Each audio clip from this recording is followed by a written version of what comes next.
welcome back to Beating a Dead Horse. As always, I'm your host, Sean McKinda. And I'm your host, Jackson Keller.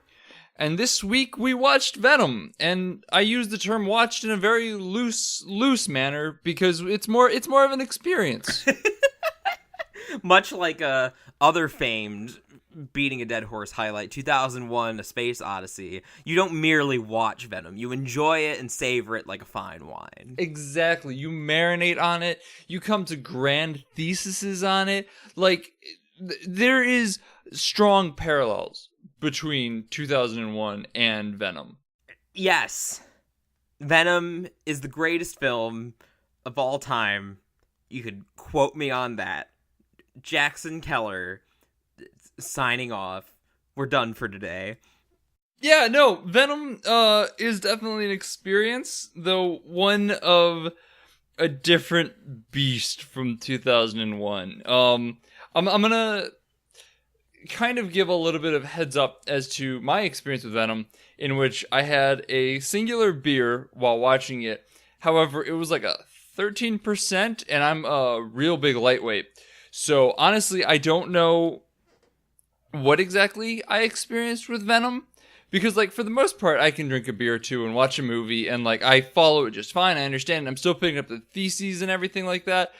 With Venom, I feel like I just kind of disappeared for long swaths of time and just let things happen in front of me without understanding or truly comprehending what was going on. And I can't tell if that is because I had a beer or because it's what Venom is. I'm leaning toward the latter, considering the fact that I had a very similar experience, but it was on a Monday in the afternoon.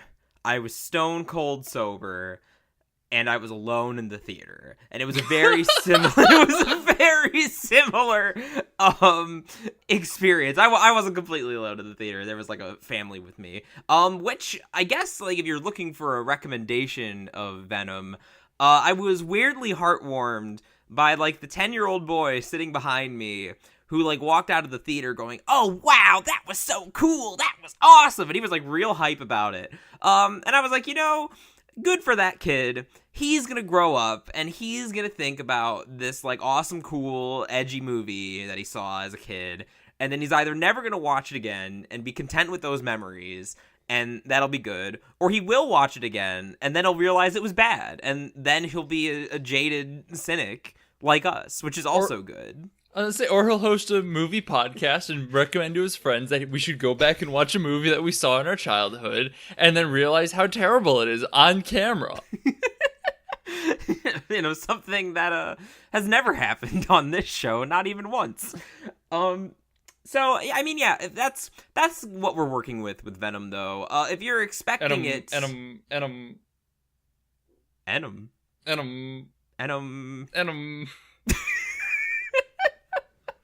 So that's what we're working with Venom. My God, do you know what I'm doing? No, I don't. I was just gonna let it go. Holy shit, no, the fucking Eminem song at the end of it. Where they just keep going, Venom, Venom, Venom. How did I forget? I couldn't believe it was happening. It's like my brain suppressed the memory.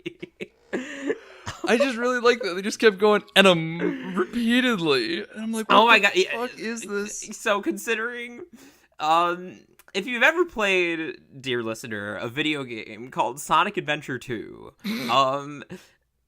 you'll know that Knuckles, the echidna, features prominently. And in his levels, there are several raps about Knuckles and his trials is in the background.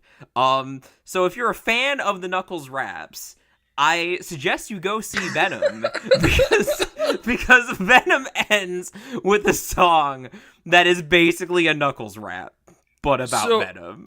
I was talking to my friend in my discussion with him. He was talking about how like the music video for like his response to critical panning of his last album or something like that features like a black goo coming out, and it's representative of like the bad reviews. It's the Venom of like the critical analysis of it or some shit like that, and like that's what Venom is about. Like the song Venom that was made for the movie Venom.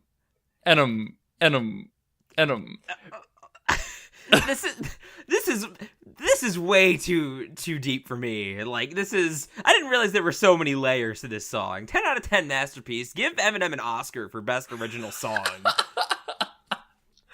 Fuck that, give him a Tony. Oh my god. How could I have forgotten about the rap? So I realized that we haven't given a definitive should you watch Venom, yes or no? Maybe Enom. Stop! My eyes and ears. So I mean, does all this goofiness sound like it's fun to you? Then you know what? I recommend you go see it if you have that 10-year-old boy still inside of you, particularly somewhere. And like 2 hours to kill. Like if you have anything better to do, go do something else. But yes, no. I mean that's definitely a big caveat. There are long stretches of this movie, particularly in the first half, that are very boring, and it's a mess. It's not a good movie. But then Tom Hardy clowns around, and it's amusing. And at first, you're not sure how to take it, or at least I wasn't sure how to take it, because I expected this to be like a grimdark edgelord movie, which it was kind of shaping up to be at first. And then it turns into like a wacky buddy comedy, pretty much. And the whiplash is incredible. This is a movie that wants to be so many things, it's not even funny. I mean, it is funny. It is a funny movie. But it is a funny movie, and genuinely that's funny. the problem. Like, on purpose at sometimes, which is I wasn't prepared for. No, yeah, like it's moments are genuinely funny, and like I was actively laughing with the movie a lot of the time, but then I was also actively laughing at the movie a lot too, because when it's not being intentionally funny, it's ridiculous and not good. It's also PG-13, so it never pulls itself into like the over-the-top action schlock that it wants to be. So it just kind of wallows in weird mediocrity. It's another one of those kind of Sound and Fury things where it's just things happening on a screen that you're half aware of. I mean, I think this might be a good place to segue into spoilers if anyone even remotely gives a fuck. But you know what you're saying about Sound and Fury, that's absolutely right, because like the middle portion of the movie like basically doesn't have a plot. Like as soon as Tom Hardy, there has to be 15 minutes of car chase scenes in it. Yes. And like in the middle of the movie, like aside from the car chase scenes, which just go on stupidly long, and aside from those, it's basically just Tom Hardy like trying to hide the fact that he's like a Venom boy now, and like, but also not really. Yeah, it's confusing, but basically like there is no plot. Like he just sort of runs around and he causes a scene at a Red Lobster and dives into the lobster tank to cool off, and then he eats. That's the fanciest fucking Red Lobster I've ever seen. It wasn't. What Red Lobsters you going to? It wasn't actually a Red Lobster, but it's funnier in my mind if it is. So you know he takes a bath in like a lobster tank, and then my favorite scene is when he stuffed his face full of fucking frozen tater tots. And he does that multiple times. It's a weird fixation with Tom Hardy and tater tots in this movie. And then Venom starts talking to him, which I guess I must mention that like I haven't engaged with a piece of media that has featured Venom at all since fucking Spider-Man 3. And I haven't seen Spider-Man 3 since I was like 11 years old, or however old I was when that fucking movie came out. Haven't seen Spider-Man 3 since I was in the theaters. So I didn't realize that an aspect of the Venom character was that it talked to Eddie Brock, like that he had a separate consciousness. And so it really threw me for a loop when it started talking to him, because I thought it was just like how the suit in Spider-Man 3, and I'm assuming in the original story, just like kind of corrupts Peter's mind and makes him like edgier. But then he starts having some nice, lovely chats with Venom.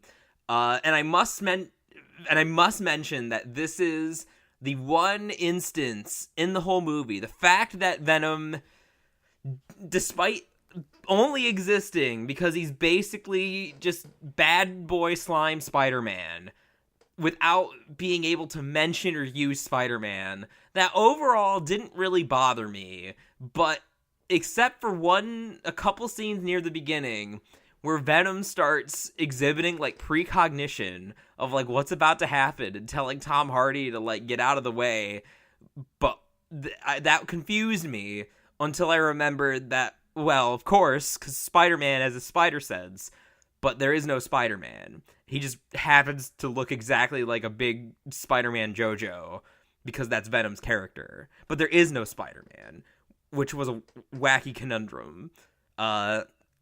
That's the only time you actually just kind of you broke my mind there a little bit, because like I hadn't really processed that at all as I was watching the movie. I just kind of accepted it because I'm relatively aware of what Venom is. But it is strange, and like, how did he know to tell him not to open the door? That's never explained. That never comes up again. He never gets this legitimate future sight ever again, because like, that's not a spider sense. That's future vision. Yeah. Spider sense tells you when you're in danger, you're about to get shot. Like, that'd be like, get down, not don't open the door. Yeah. So I wasn't sure about that.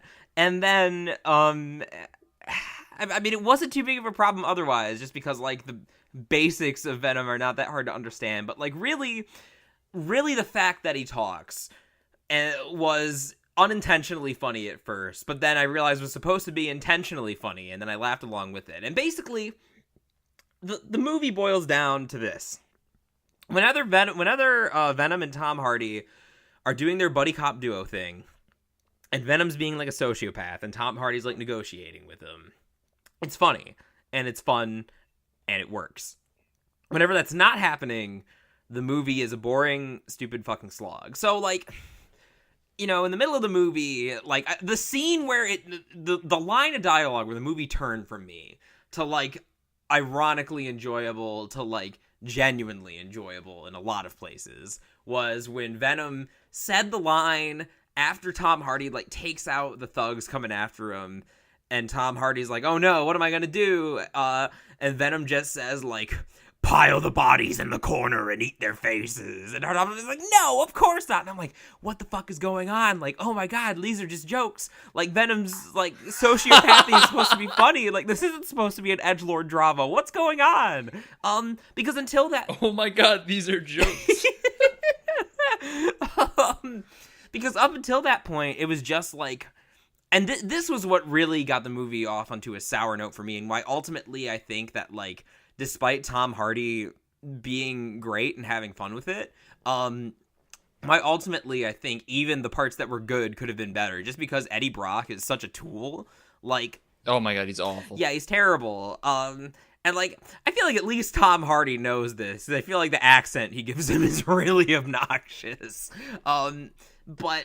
Oh, I mean, Tom Hardy is clearly having fun with the role the entire time. Like, as I said, there's, like, a division between everybody. And it's, like, the actors, at least some of them seem to know that it's kind of a goofy comedy.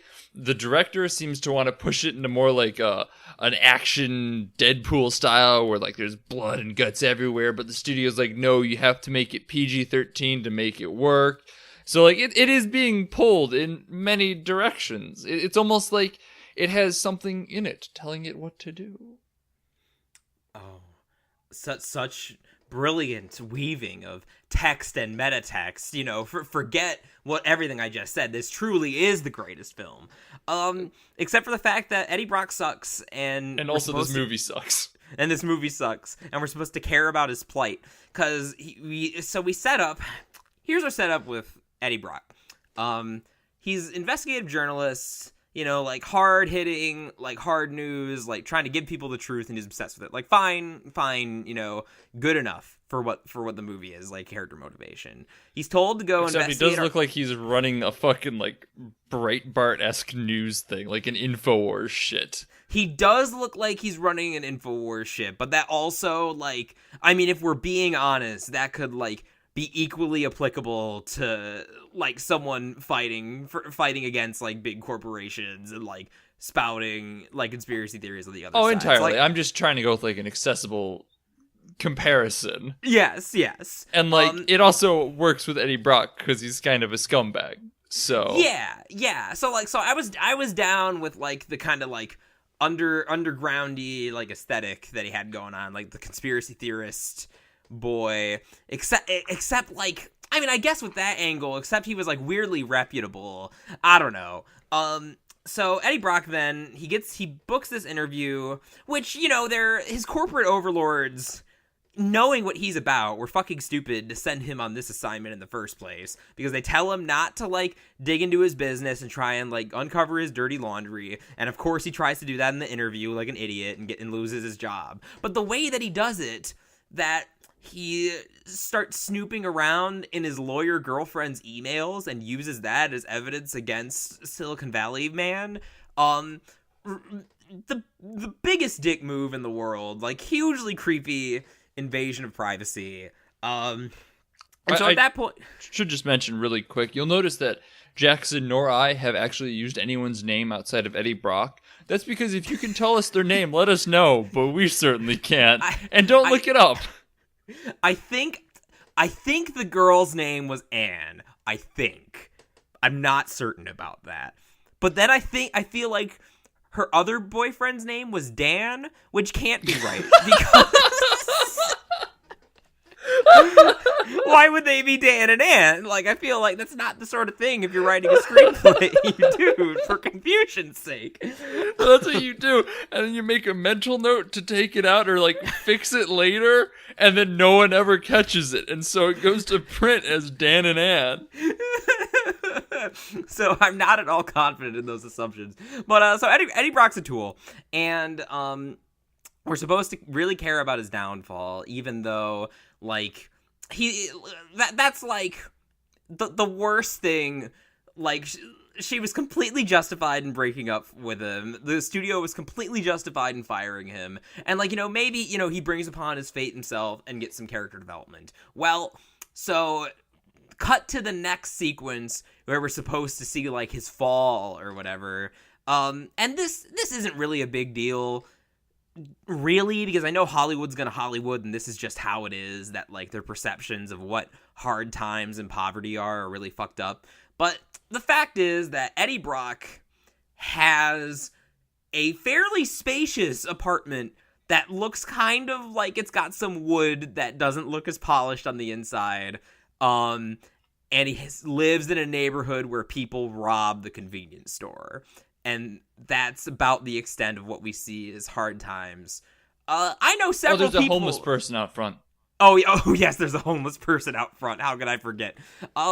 So, I know several people who live and work in San Francisco, who live in apartments much smaller and less comfortable than Eddie Brock's alone, and still pay exorbitant amounts of money for rent, because San Francisco is a nightmare dystopia city. So the fact that Eddie Brock can live alone at all is, like, in the context of San Francisco, like, shows that he's not really, like, coming across on that hard times. Like, if you really wanted to show Eddie Brock in San Francisco, like, falling on hard times, he'd live in, like, a broom closet apartment with, like, 8 other dudes. And so, Hollywood got a Hollywood, but just because they really want to stress the San Francisco thing. They really want to be like, ooh, this is Silicon Valley. Like, here's our Elon Musk analog, and we're going to show you why he's, like, a bold visionary, but also bad.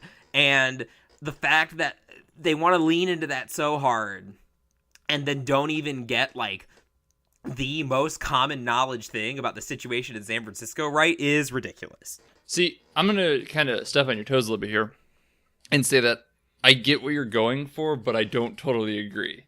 Because to me, that fits with my idea of what a downtrodden apartment would look like, simply because I live in a Midwestern city where, like, that would be about what I expect. I feel like the number of people who live in San Francisco or have or have an awareness of what that actuality may be is lower than you think it is. It's just your own personal experience that's causing this disconnect. And I will say, because, like, here's a great example for you. You know what I saw watching this movie all the time?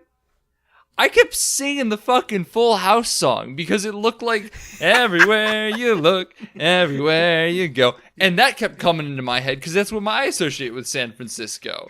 I'm surprised he didn't think about The Room music. The Room kind of brings me to that too. So, but, like, that's what I'm getting at though. Is like it's all relative. So, like, for me, it didn't bother me. I'm like, all right, whatever. It makes some sense. Once again, it goes back to the whole idea of just visual shorthand, and it worked for what it needed to do with, like, a couple exceptions. And that's the problem with visual shorthand, is that there's always going to be exceptions to the rule. Unfortunately, in this case, you just fell into it. No, that is fair. That it's definitely, like, a personal bugbear. This is maybe the most, like, CinemaSins level nitpick I've ever indulged. Wait, hang on. Back up. A personal bugbear. So, let's dissect that sentence for a second. What does that mean?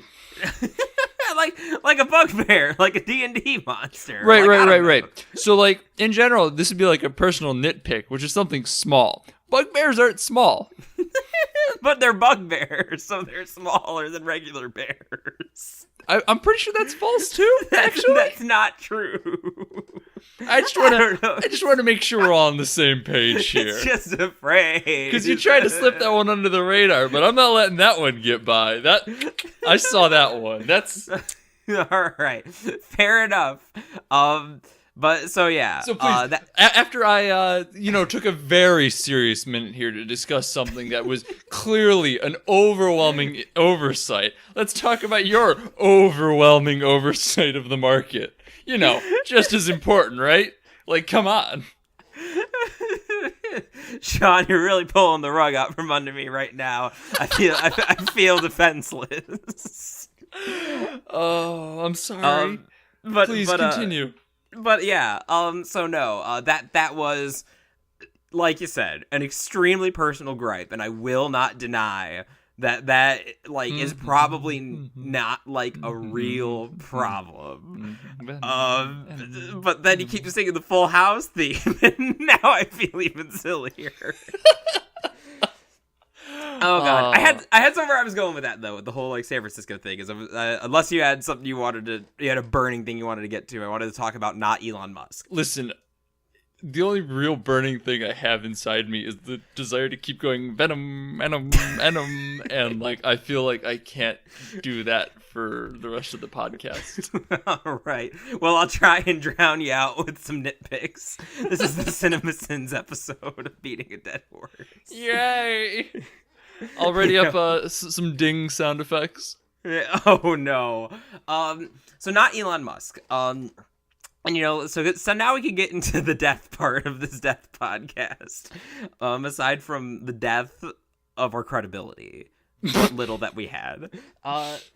So, he's our big villain, and he wants to use the symbiotes to make humans evolve so they can go to the stars and, like, not have to deal with global warming. And he's a brilliant visionary, and he's going to use the homeless because San Francisco's got a lot of homeless. He's going to use them as the test subjects, and it's going to be nice and shady, but he'll still be motivated by this desire to, be great and help humanity.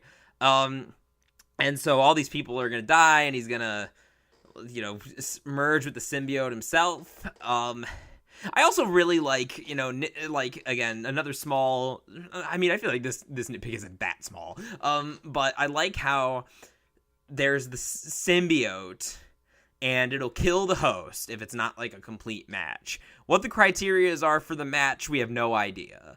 But Eddie Brock just happens to be a complete match because he's the main character.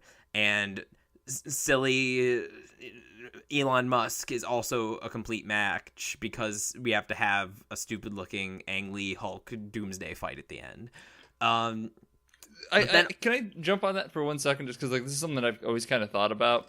Yes, as like it always has kind of half felt to me like poor storytelling. Like, oh, of course this happens perfectly because of this, this, and this. But like, it's necessary for the story to continue forward. Like, what would it be if somebody else got the symbiote? I mean, it'd be potentially an interesting movie, but like, as far as like just narratively goes, that's not something that like I feel like anyone can really harp on. Like, I feel like that's just a thing that needs to happen for the plot to progress. Like, that is max cinema sins right there. Because so you're right to a degree, but I think that if with that logic, I think we shouldn't spend nearly as much time like waiting until we get to that point.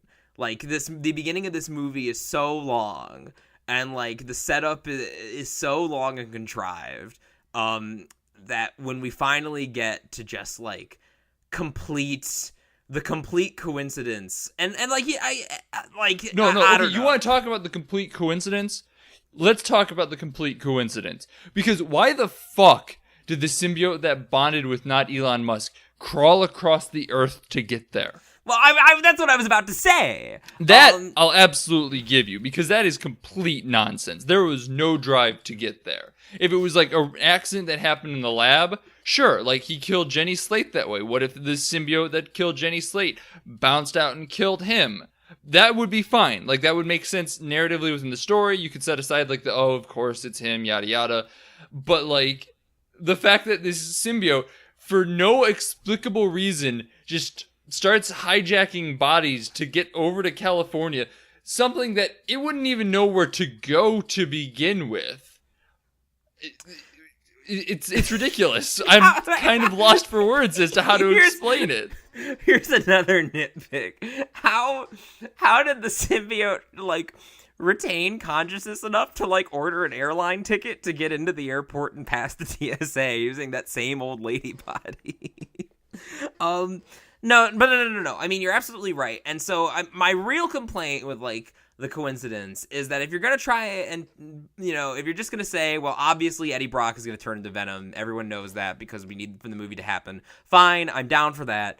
Just get to the point then. If you are going to try and do like some sort of storytelling characterization thing, which they were trying to do at first, then that feels like the sort of thing that smacks of like because destiny says so, which is like a trope that bleh. But so the fact that they don't get to the point and they don't really flesh out like what makes Eddie Brock a compatible host, because I thought that's what they were going to do when he started talking to Venom, but then they didn't really. The only thing that Venom says is that Eddie Brock is a loser and Venom is also a loser, and I like that turn. So why don't you kill me? Yeah.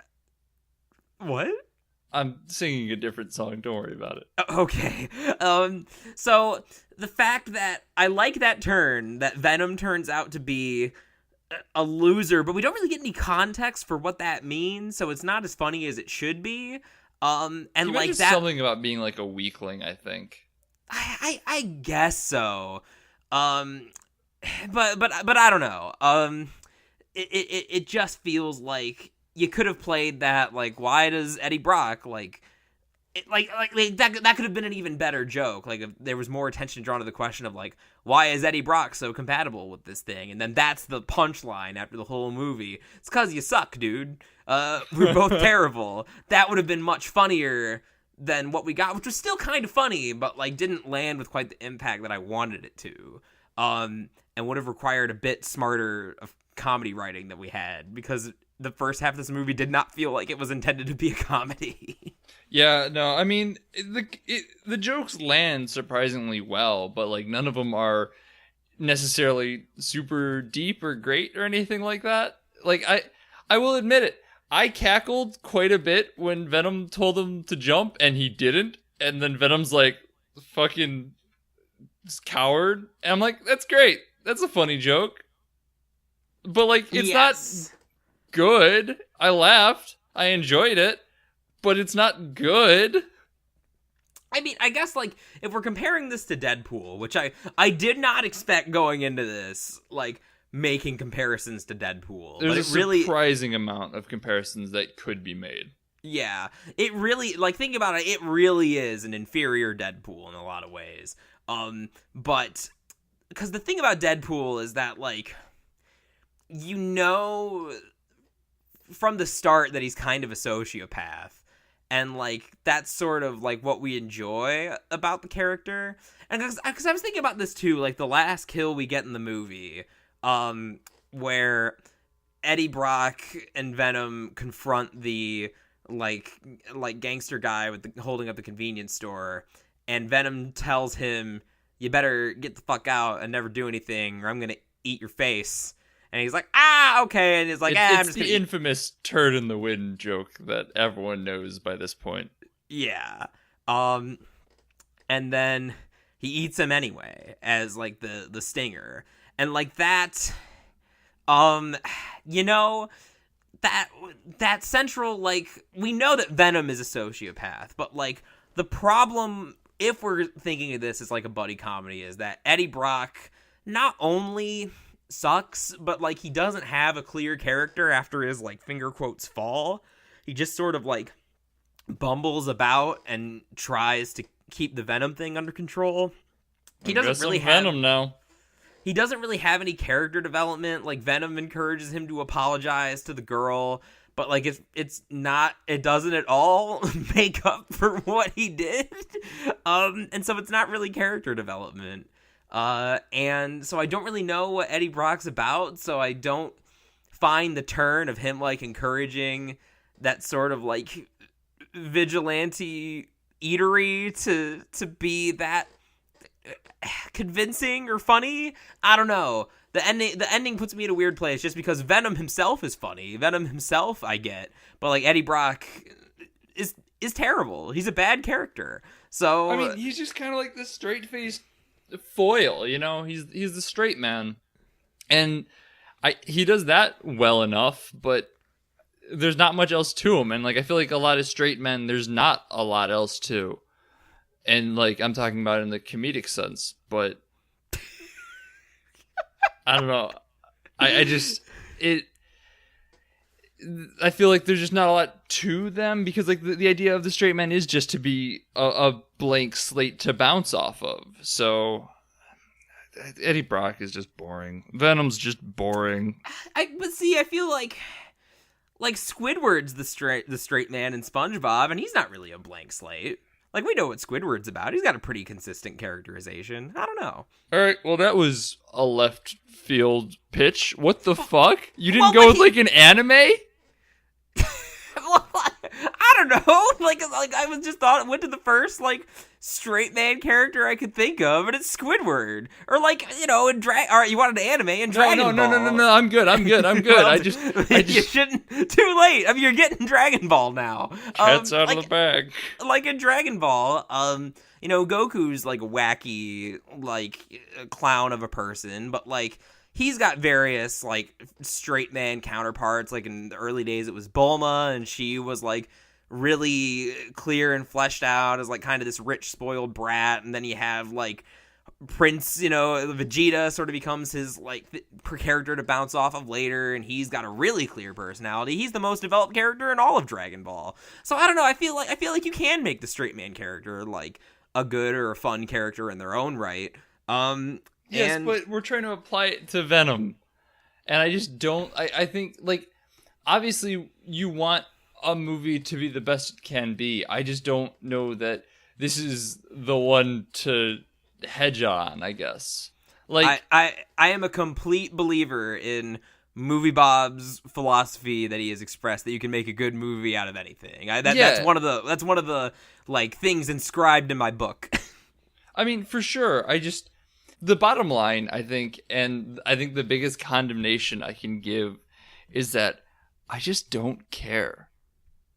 Like, I'm not interested in almost anything about this movie the more I kind of ruminate on it. Like, I laughed, I enjoyed it. I'm way down to see the sequel for that fucking post-credit stinger alone. But I I don't care about Eddie Brock. I don't care about Venom. I don't think either of them are particularly interesting characters. And like when I was 13, fuck yeah, I did. You're damn right. I thought they were the greatest thing ever, and I wanted to see more of them. And like looking back on them, they're both just kind of boring. Venom was interesting when he was part of Peter Parker, because like then it was exploring the darker side of Peter and understanding what he's about. And like Eddie Brock is a character that's been around for years in the comics, so like he had a backstory behind him. But a standalone Venom movie is nothing. I mean, for sure, a standalone Venom movie is not an easily workable idea by any means. Yeah. Like legitimately, I kind of lightly pitched this earlier, but a Venom movie that would be really interesting is to not have Eddie Brock get Venom until like the very end, and just him being a journalist exploring what's happening to people. Like, have him not be Venom for most of Venom. Just have him be Eddie Brock watching as this symbiosis spreads to other people, looking to uncover what is going on in Los Angeles and what's happening everywhere. And like that sounds really interesting to me. And like the end result is him getting it and trying to figure out what's going to happen, and then it ends on the stinger of him like half Eddie Brock, half Venom, and we move on, and then fucking Eminem plays. But like I think that sounds interesting, but like that's not what we got. And as much as I like the idea of theorizing about what could make this movie good, and like, how they could characterize certain people to make them actually work, and just the lack of characters. And I know this is, wild coming from a podcast that's basically what all we do. I can't care enough to come up with a better way for this movie to have gone. It's just not interesting as it is to me. I'm interested in Tom Hardy. Tom Hardy's great. I love Tom Hardy. Yeah, I don't know. I'm like, sure. That's not to slam what you're saying by any means. It's just more me trying to reconcile how I feel about this movie in general, I suppose. I see. Yeah, no, because I mean, don't get me wrong. Like, I'm not. Like, if we're sitting here theory crafting about how to improve Venom, it's not because I would think it would be like the greatest movie of all time with just like a couple of touch-ups. But I don't know. May as well do it while I'm here. Why are any of us here? Let's just get. Why Venom are any of us suits here? and eat Not to people. discuss the pitfalls of Venom. It's as valid an activity to do as anything else on this barren earth. This episode has greatly helped my depression. I'm so happy. All right. Welcome to Beating a Dead Nihilism. Thank you for joining us today. Oh fuck! All right.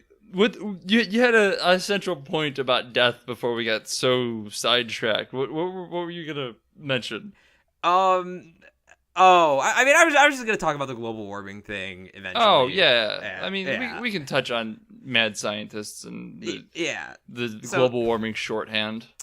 I mean, really, like, as far as like what bothered me about this movie, like, because for me, it was watching it, like the script and all the like characterization stuff being a mess. Like that was all evident within like the first 10 minutes. So really, like, every other problem I had that like really actually bothered me, once I reckoned myself to realizing that this wasn't going to go anywhere coherent, it just allowed all these like smaller nitpicks to come to light. But this is another pet peeve trope of mine, or at least is becoming a pet peeve trope of mine. I don't know if it's been used enough to really get me there. Is that like every mad scientist in movies now is motivated by climate change and global warming and like advancing humanity or getting them off the planet before we cook ourselves to death, which like was fun when Kingsman did it because Valentine was a fun, memorable villain, and it was clear that like this was just a pretext for him to wipe out the poor, basically. You want to know how we know he's a good villain? We remember his name. It's true. I didn't just refer to him as Samuel L. Jackson. Yeah, so Valentine was a great villain, but I feel like I'm seeing a lot of mad scientist villains with this motivation, and like, it bothers me because that kind of implicitly, not that I think the filmmakers are doing this on purpose or anything, but it kind of implicitly puts the like person who really cares about global warming in the like crazy person like role, like by virtue of them being the villain. Like, we're naturally, as an audience, inclined to go against them.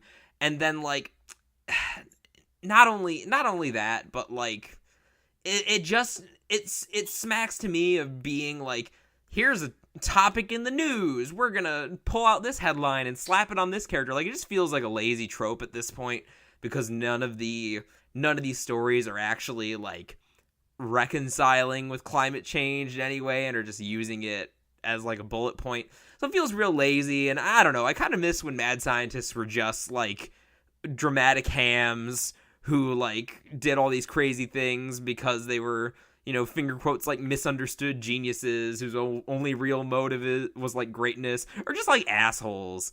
You know, like, Dr. Giro, he didn't create Cell because he thought Cell would cure global warming or do any sort of wonderful thing. He created Cell because he was a dick. And he wanted to kill Goku really bad.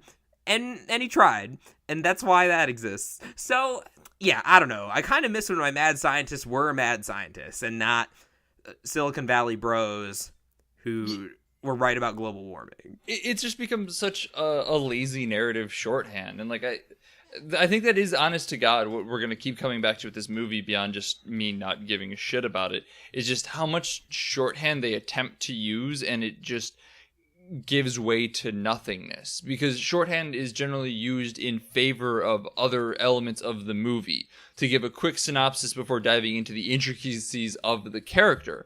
But when the shorthand is just used to be like, all right, we're going to make the point and move on, it totally loses the purpose of being shorthand in the first place. It's meant to be just a side note to inform the rest of the villainy, not the full focus of the villainy.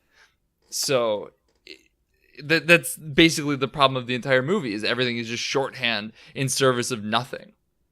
I mean, it's all they have time for when you're trying to do, like, 20 different things across, like, 20 different failed Venom projects that they've been trying to, you know, get off the ground for, like, 2 decades now. But we have time for a 10-minute car chase.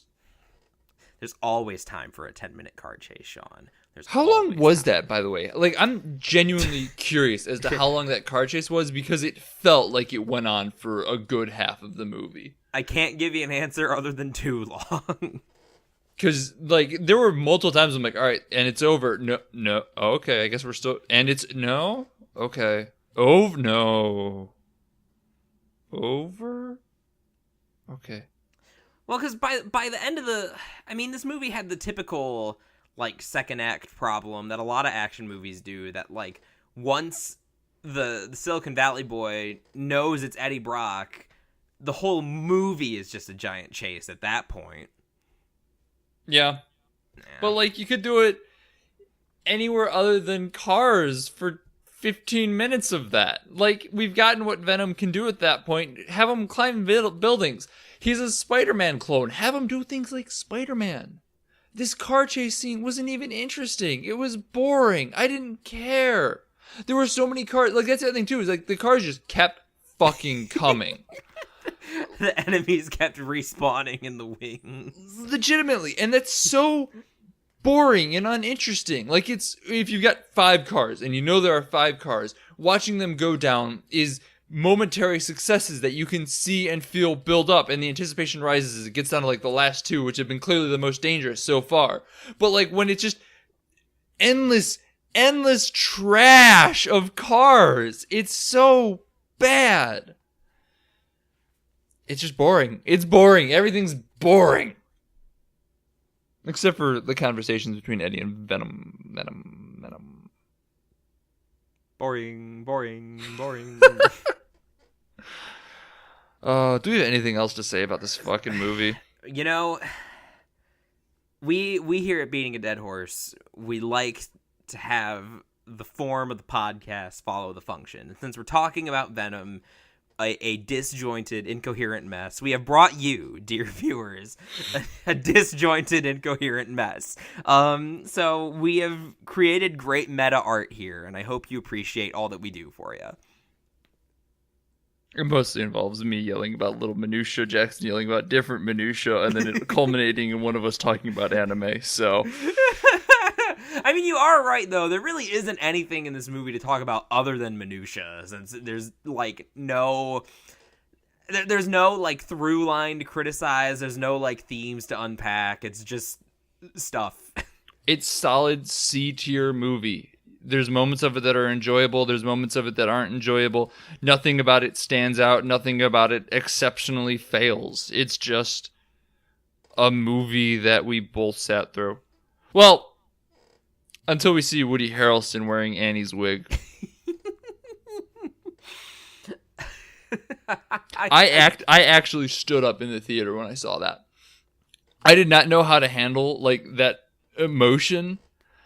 And I'm like, I knew that they got somebody at the end of the movie, and like, I knew it was going to be Carnage. I didn't know who was going to play him. I just knew that there was going to be a big actor playing Carnage because it had to be Carnage. Who the fuck else would it be?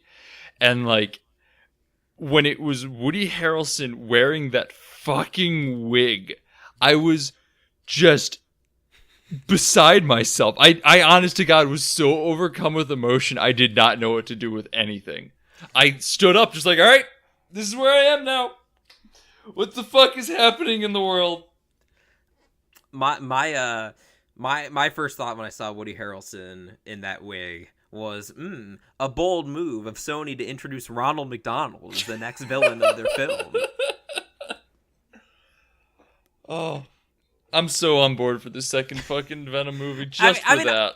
I mean, I'm here for it. Like we spent a good amount of time shitting on it, but you know, at the end of the day, I'm here for Woody Harrelson in that wig. So, I mean, I guess that Sony pulled the wool over my eyes. I mean, I like Woody Harrelson a lot. I like fucking Tom Hardy a lot. Bring it on. I'm not saying no. I don't know. I've been Sean McKinda. Find me on Twitter at Sean_McKinda. Find me on my website, isortof.com. I stream on Twitch. Helpless_Skippy if you want that. I don't know. And I'm Jackson Keller. I'm basically non-existent on the internet anymore, except for here. I do have a Twitter. I only look at it like once every 2 weeks, but it's at Jackson J. Keller if you want to say hi. I should like think of an alternate method for people to interact with me that isn't Twitter, because every time I get on Twitter I hate it and I'm mad, but also like I don't want to completely like be a stoic like monk living in the mountains with no way to reach me. Don't want to be a recluse. So I'll I don't know, maybe I'll open up like a Curious Cat page or something. Yeah, so set up like an Ask FM or some shit like that. Yeah. So keep an eye on that. I'll let you all know where the best place to contact me in the future will be, because it's probably not Twitter at this rate. Yeah, which I'm jealous. I still use Twitter a lot. But if you want to follow the podcast, you can do so at BADH_cast. We tweet about like news, updates, as well as any sort of video links, references, stuff like that we might have made in the episode. Like I did tweet about Movie Bob's review last week, so I guess I'll probably tweet out Movie Bob's review this week, because we talk about Movie Bob a lot. Sponsor us, Movie Bob. Also, thanks to Loads of the Highway for use of a theme song. It is Suicide Alternate Take off the album High Octane Low Expectation. And huge shout outs to 25yearslatersite.com for still hosting us. Still not sure why. It's a bold decision, and every week I'm waiting to discover that we are no longer hosted. So go check them out. They're actually a bunch of really cool, creative people that do a bunch of really great writing on a whole bunch of stuff. As I said, they started off with David Lynch. They're branching out into a whole bunch of other things now. So go support them. They're great people. Next week, oh my God, we're going to be talking about Bad Times at the El Royale, and I am so goddamned excited. I've been so out of the loop that I know literally nothing about this movie, which, I think is the best way to watch a movie anyway. So I'm excited too. I'm thrilled. I've been waiting for this movie for a while now. It looks so good, and it's gonna have themes. I can tell you that right now. It's gonna have themes. A movie with themes and writing? Oh my god, it's been so long. How many Predator movies have we gone through to get to this point? So many. Actually, fun fact before we wrap up, I did want to say, as I was watching this fucking Venom movie, I don't really know why this was in my mind, but the entire time my only thought was, man, I could be watching Alien instead. I actually was thinking about, I don't know, I think there are comparisons to be drawn to The Predator, although I probably actually enjoyed Venom more than that movie. Yeah, I mean, you're not wrong. They're of a similar caliber. So, God, Predator is now like a stain upon our podcast. We'll never be able to escape talking about it. Soon, every stupid anime reference I make will instead refer to one of the Predator movies, and we'll never be able to get away from this nightmare. I mean, we can refer to almost anything as a translation back to a Predator movie. We can talk about mishandling of topics in regards to AVPR and how the themes of Alien just totally got obliterated in the sequel. We can talk about fucking good ass action scenes in the first AVP. We can talk about grossly problematic moments from the first Predator. We can talk about failures of screenwriting in the Predator and the new one. It's all connected. If only we can connect it to Death Note.